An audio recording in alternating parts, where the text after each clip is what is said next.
Severe in the little fishing port of Wajima, fires raged earthquake, out of control Japan, into the video. night, sparked by broken gas mains UK and 23. overturned kerosene heaters.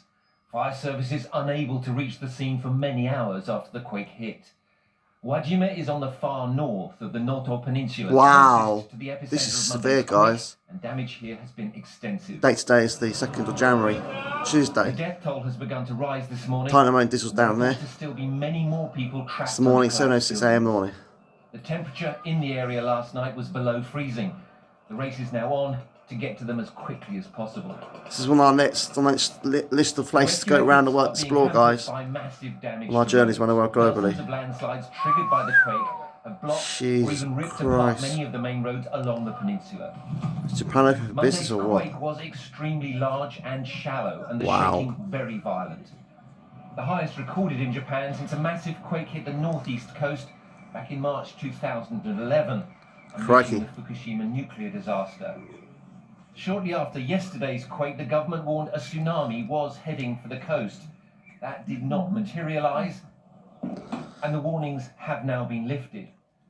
Thousands of people remain in evacuation centers this morning, and with dozens of aftershocks still hitting the region, the Japanese government is urging people not to return to homes on the coast until it's clear they are safe to do so.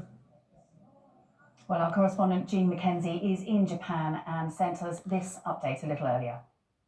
We've arrived at the small peninsula where the earthquake happened, and we are travelling towards the epicenter, and we keep coming across these areas of destruction where homes have been partially destroyed or some of them completely collapsed. Now, they tend to be these older homes that are made of wood, the houses that haven't been built to withstand these sort of earthquakes. Wow. We are trying to get closer to the epicenter, to a city where we know that at least a dozen people have been killed. This is so serious, and many guys. more are trapped in their homes because they have completely collapsed. But we're struggling to get there because if you look at this road just here, it is totally ruptured and blocked off. And this is what we keep coming up against, these roads that are just totally inaccessible. Collapse, and we basically. know that the rescue teams are also struggling to reach these worst affected areas where Crikey. people are trapped in their homes. And so it means that we are still trying to piece together the extent of the damage and how many people have been killed. It's very tense, man. This is very tense, earthquake. People's worst fears about this earthquake, though, haven't materialised. Tsunami-wise. The tsunamis that were forecast to hit the coast last night didn't happen.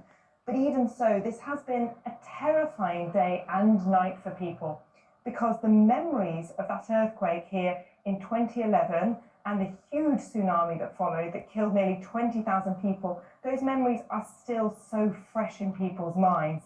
And then you have the constant aftershocks that we've been having since yesterday afternoon. We had a strong one just a couple of hours ago, and the authorities are warning that there might be more major aftershocks in the days to come. What this earthquake has done is remind people here just how vulnerable they are to these disasters. And that was Jean McKenzie reporting from Japan a little earlier. There you go, guys. Now, the Prime Minister will claim later that he has fulfilled his promise to eradicate the asylum backlog, the tens of thousands of migrants stuck in the system. I hope you like this video. Please subscribe to my channel on Sun and Gems on the Force Be With Yours. This is my friend Shane. Every Friday, 10 a.m. to 12 p.m. on the Surrey Hills Race Show every Friday. Show you the year's race the show. And this is my friend, you name it, Smarky and Jimbo, every Friday at 3 a.m. to 5 p.m. Well, 3 a.m. to 5 p.m. in the afternoon. And this is my friend John on Last Show every Sunday at 9 to 12 p.m. live on the Waking Nation show on Last Show every Sunday at 9 to 12 p.m. I hope you like the video. Please subscribe to it on Sun and Jane. Please subscribe to my show on Sun and AG Evans. Thanks for watching the video. It's my bit happy. A lot going on around the world globally. That's one of the only places to explore down the world globally. It'll be on our YouTube channel at some point this year, hopefully. Japan. Please subscribe to it on Sun and Gems. My bit happy. Bye, everyone.